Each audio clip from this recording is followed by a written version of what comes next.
If you clicked on this video, then you probably want to change your timing belt and water pump on your BW8 engine. The BW8 engine came in many different cars.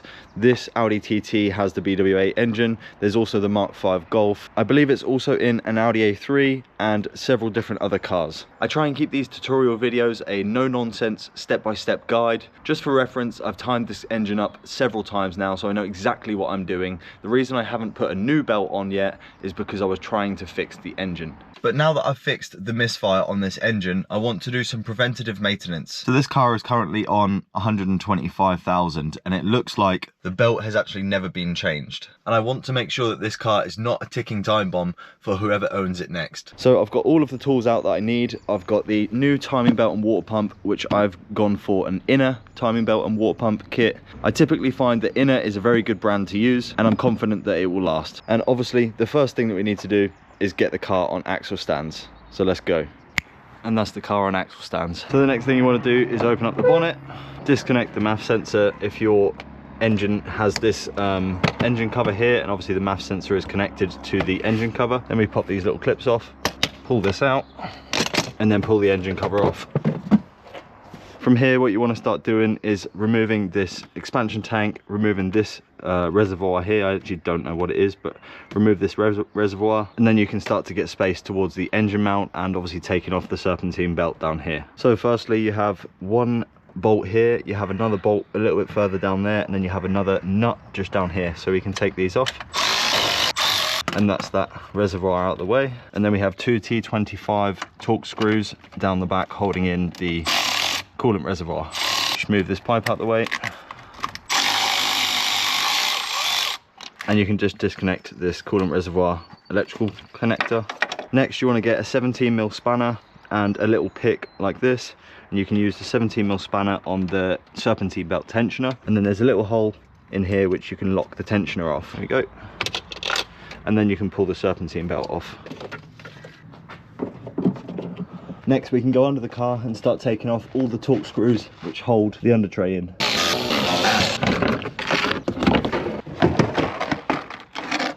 There you go. And then you want to grab your engine support, which may be a trolley jack, maybe a motorbike jack like I've got here, and situate it on the left side of the engine. I always use a block of wood for this because I don't want metal on metal, I want wood on metal. And then we can come up top and we can remove this little clip here, which just holds this coolant pipe. If you get some little pliers and just undo this little clip here, we're just going to take this hose off. There we go.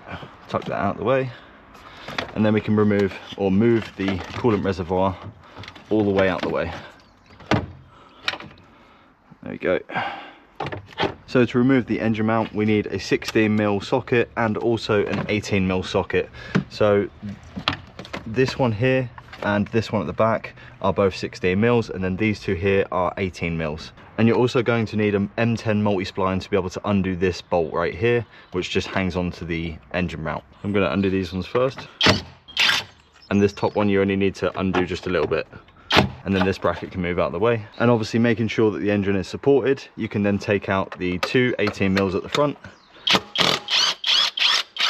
1, 2, and the two 16mm at the back.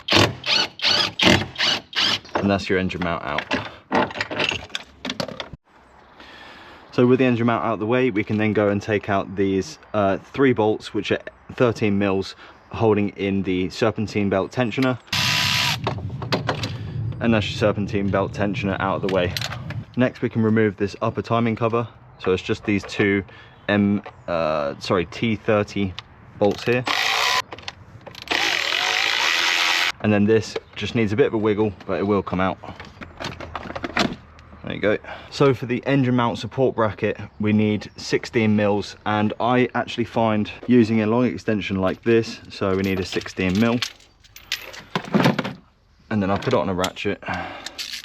And then what we can do, we actually have to lift the engine slightly. So you've got one in here, you've got one down the back here, and then you've got one down the bottom, which I normally get to from the underneath.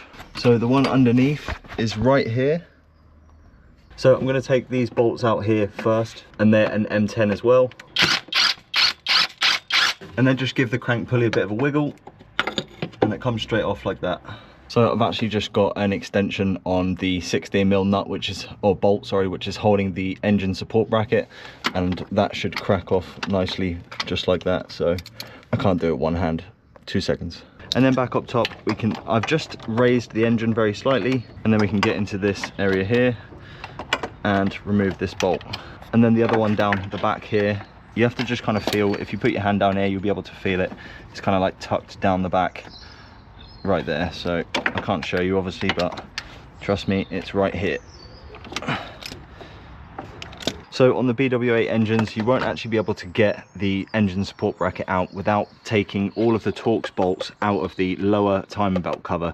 So they are T30s, and some of them can be a bit tricky to get to. Most of them are actually underneath. So you've got one here, you've got one here, you've got one up there, one there, one up there. And then once you've got the bolts out for all of the lower timing cover, you can then wiggle out the timing cover and the bottom timing cover and the support bracket pretty much at the same time. You may have to lift the engine slightly. You just got to wiggle around with it because it's really, really tight, and the engine support bracket gets caught on this bit here. So you may have to lift the engine up quite high to then be able to, you know, slot this out. There you go. I just want to reiterate, obviously when you're taking all these apart, if you've never done it before, and even if you have done it before, put all the bolts back where they came from. Then you don't lose anything, and you know exactly where they go once you put it all back together. So now we have access to the full timing belt. So the next thing we really want to do is we want to get this engine to TDC. So on this crankshaft, there's a little mark right here which has a yellow sort of mark on it, and it wants to go in line with this. So if we put a ratchet on the crankshaft, we can then turn the engine over until we get that lined up. Right, so we're now at TDC, and we're now essentially ready to take off the belt, and we can undo the tensioner nut. Just make that loose, and then we can get an Allen key. I don't actually know what size this is, probably like a 8 or 10, I don't really know, but this Allen key, and then you can just loosen the timing belt tensioner. That goes all the way around. You may want to just pull the belt off. There you go, and then you can pull the tensioner off, and then we can pull the rest of the timing belt from underneath. And then pull off this roller and the lower roller, so 13mm, and you can just loosen those off. So that's the upper roller.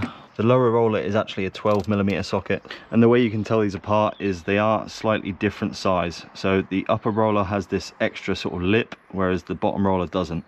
And obviously the bolt is different, so make sure that you get those right, because obviously you don't want to be piercing through the bottom one with this extra long bolt. What I like to do as well is get the old belt and the new belt and just stretch them out, and so they look pretty much the same. Just make sure that you've obviously got the right belt. So to remove the timing belt tensioner stud, you want to put a nut on backwards essentially, and then we put another one on normal way, and then what we can do is get a spanner and a socket, and we can tighten these up, and then we should be able to use the spanner and loosen this out on the back nut. There you go, and that's the timing belt tensioner stud out. And then you can just do exactly the same to remove the nuts, and then obviously we need to do exactly the same on the other one to be able to get the other one in and torque that in.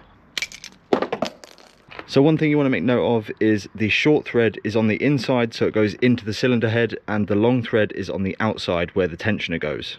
And once you've got it threaded back in, that bolt, or that stud, sorry, goes to 15 Newton meters. So we can keep tightening that up until it gets tight. That's at 15 Newton meters right there. And we can undo the nut. There you go. Lovely job. So here is the new upper roller. So that uses the long bolt. Remember what I said earlier? So you put the long bolt in, and then again that goes to 15 Newton meters. 15 Newton meters there. And then we have the lower roller and bolt with the shorter bolt, goes in that way, and again that just goes to 15 Newton meters. And then this is the part which I'm going to try and do really quickly, but I don't know if I'm going to be able to. I'm going to try not to lose loads of coolant, because I've literally just topped this car up with fresh coolant when I fixed the misfire that I was having with this engine. So here's the brand new water pump, and what you want to do is obviously just make sure that this is exactly the same. So they look exactly the same to me. The bolt holes are exactly the same, and there is 3 bolt holes here. So you've got 1, 2, 3. So what I typically do with the new water pump is I'll spray a little bit of clear grease around the rubber, because obviously the last thing you want to do is nick this rubber gasket or the seal and then obviously you have water coming out of where the water pump is. So you want to make sure that this is a little bit greased up so it can pretty much just slide straight on when you push it on. Like I said, I'm going to try and do this fast, so I'm going to pull that one out and push this one straight back in as quickly as possible, so I don't want to nick it, right? There you go, so a bit of grease around the seal. So essentially you've got 3 bolts which hold in the water pump, so let's take those out, and then you have to just give it a bit of a wiggle, and then we can obviously pull that one out and put the new one straight back in.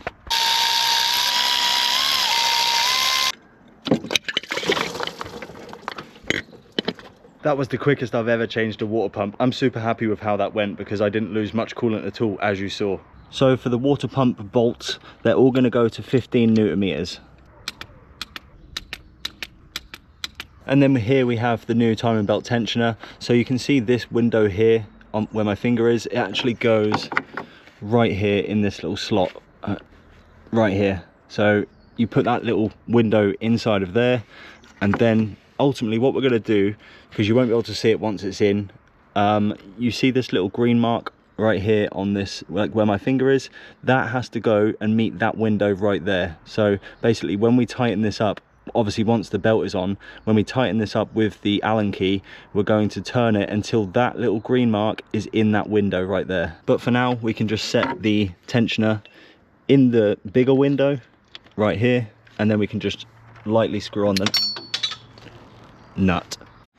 And now we're ready to put the brand new timing belt on. So what you're going to need to time this up, to obviously make sure that you're doing everything absolutely correct, you're going to need the lower cover and you're going to need the crank pulley. So essentially we have that same mark here as we do on the on the camshaft right here. So this timing mark here is the camshaft, and then we have this timing mark here for the crankshaft. So if we look on the pulley right here, let me just move right here, I don't know if it's going to focus, but there's a tiny little dimple on the back of the pulley right here, and essentially that needs to line up with this OT mark on the lower timing belt cover. So what you need to do is line this timing belt cover back onto the timing belt, and then just pop this back onto the crank, and then we can make sure that everything's timed up there, and then I'll show you a little trick that I use to get this perfect first time. So with the lower timing case on here and the crank pulley on here, we can see that this is absolutely perfect right there. Okay, so what we actually want to do is we want to get the crank turned back just a little bit. So essentially where that OT is, you want the line to be where the bottom of the T is. So I'm going to turn the crank back very slightly, because essentially when you time the belt up, the crank will actually turn to the left because it's tightening to the left. So it's then going to pull the crank forwards, which will then make sure that everything is absolutely perfectly in time. The line is here and the mark is here, so there's a very small movement backwards. That is going to be perfect. So with the lower timing belt cover off and the crankshaft sprocket, we can then get the new belt and we can put that. So what you want to do is put it over this hose here, just because it's a bit tight if not, and then we want to put it on the bottom of the crank. So we line it up on the crank down here. We want to go over this roller here, and obviously this side of the tensioner. There we go, over there like that, and then we want to go that side of the water pump and this side of that roller. Okay, so essentially the last thing you want to get on is the camshaft sprocket, and here you literally just pull a little bit and you should be able to just slot it straight over the camshaft.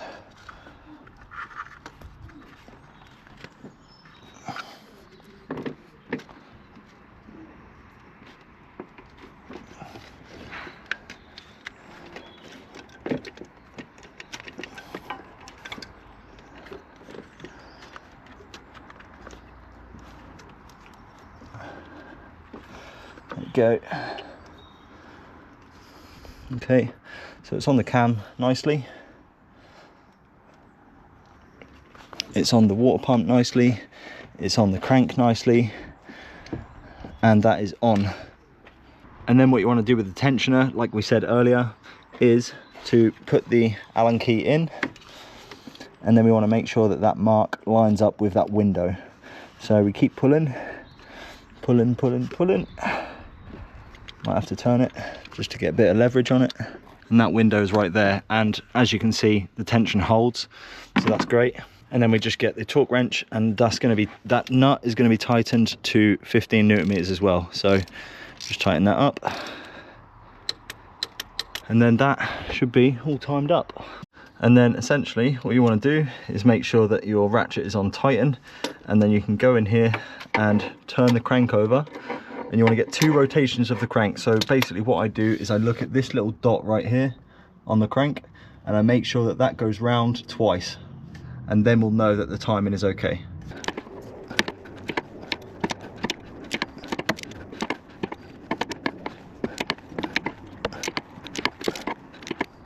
And there we go, so we have 2 rotations of the crank. Everything is timed up, everything's moving nicely, and there isn't much restriction. Obviously it will be a little bit tight because I don't have any spark plugs or any or the coil packs out, which basically means it's trying to compress, so it will be a little bit tight, but it should go over without too much force.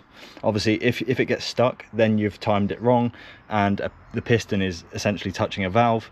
But if it goes over twice nicely like that, then you should be good, and we can start putting everything back together. Just want to quickly say, if you are enjoying today's video or you're taking any value from it, make sure to leave a like, hit the subscribe button. Let's get this engine put back together. Cool, so the next thing that needs to go back on is the engine support bracket and also the lower timing chain cover, and these need to go on at the same time as when we took them off. If not, it just will not go back in. So essentially you want to situate this where it would sit, and then you want to just drop this in and essentially just wiggle it down. It is very tight, as you found out when you took it out, so it's just going to take a minute, and you're going to have to just wiggle it around and try and get it in. But yeah, it's a real faff, so just, you know, if you're struggling with it, don't worry. I'm going to struggle with it right now, so I'm probably not going to record it, but yeah, it's just going to take some time, so don't worry too much. Right, so that is all of the timing belt lower cover bolts back in. We still have the supporting bracket, which is loose, and yeah, we can then put these 3 bolts back in, remembering the lower one, the smaller one goes on at the bottom, and these 2 long ones go at the top. So the 2 long ones, one in here and one down the back here. And with the support bracket bolts done up, I don't actually have a torque setting for these, but I just do them up pretty tight. They're fine, it's not a moving part, it's just going to be, it just needs to be tight. You can then put this back in, and it's actually good, you could put this in prior to actually putting this on if you want, just make it a bit easier.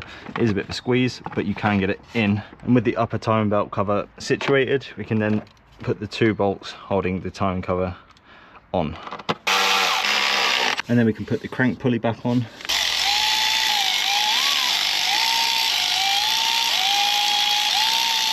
And then all of these bolts go to 10 newton meters.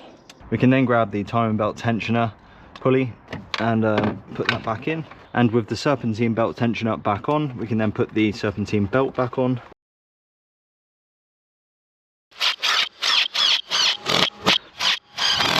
And the 216mm at the back. And then you can just remove your engine support. I've just removed mine just here. And then the last few bolts, so we need to just situate the coolant expansion tank, so that will actually go underneath here. And then we need the 2 T25 screws, which go into here.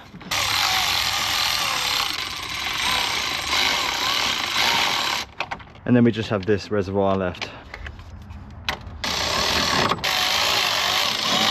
And then all you have left is the under tray and the arch lining to put back in. And that's the Audi TT back off of axle stands. Everything's back together. I've filled up the coolant again.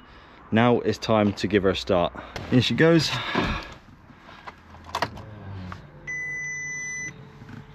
Okie dokie. There we go, straight up. And she's running really lovely. Beautiful. And that's your no-nonsense BWA timing belt and water pump replacement. Once again, if you did enjoy the video, make sure to leave a like, hit the subscribe button, and I'll catch you in the next one.